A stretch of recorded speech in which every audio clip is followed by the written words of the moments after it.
Danny Acosta for Fight Magazine here with UFC middleweight Brian Stann. Victorious in your debut at 185 pounds. How'd you feel in the octagon? You know, I felt great, and I think I showed it throughout all the rounds. Even in the third round, still had a lot of sprint left in me. I think my conditioning's great.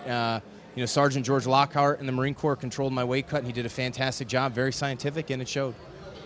We're here in San Diego. There's a lot of military support for you here. How much did that factor into you not giving up in those guillotines and you performing like you did?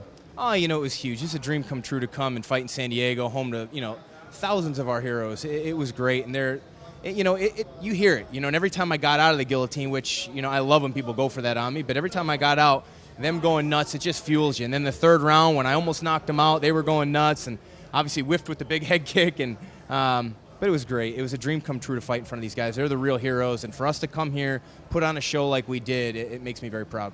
You mentioned you like when people go for that guillotine on you. Was it something you were aware and were ready to defend?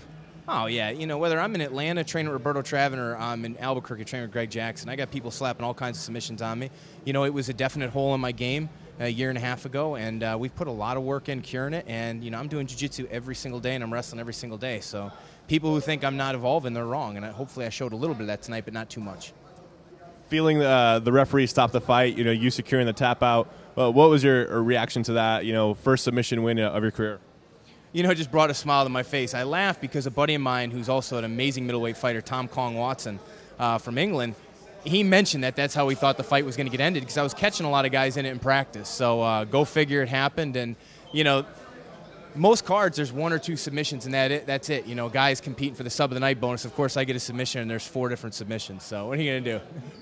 And are you more satisfied with a submission or a knockout?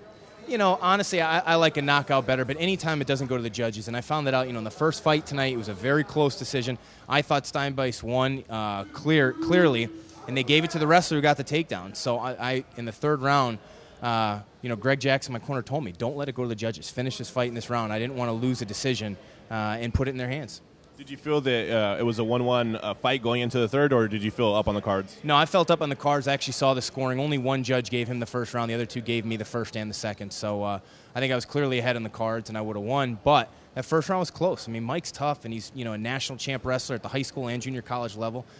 He went out there and executed very well and really timed my right hands well. So I got to give him a lot of credit, and he's tough. He took a lot of shots in that fight. What's next for Brian Stann at 185 pounds? Hopefully a striker. I think the fans would like to see that. I sure would like to fight a striker, although fighting all these wrestlers in a row has forced me to evolve my game. But I just want somebody who's going to put on the kind of show that they want to see. I know the fans like the transitions, but I think people would like to see me in a kickboxing bout coming up. Any names on that strikers list? Anybody, and they're all guys that I have the deepest respect for. A guy like Chris Lieben, Alan Belcher, Patrick Cote, these are all guys that have done far more than me in this sport. I would love and be honored to fight a guy like that who always puts on a show for the crowd. Any last words for fans? Just thank you, especially all the men and women in uniform who support me every single day through Twitter, Facebook, email. You guys fuel me. You're my heroes, and I hope to make you proud always. Thank you. Brian Stann.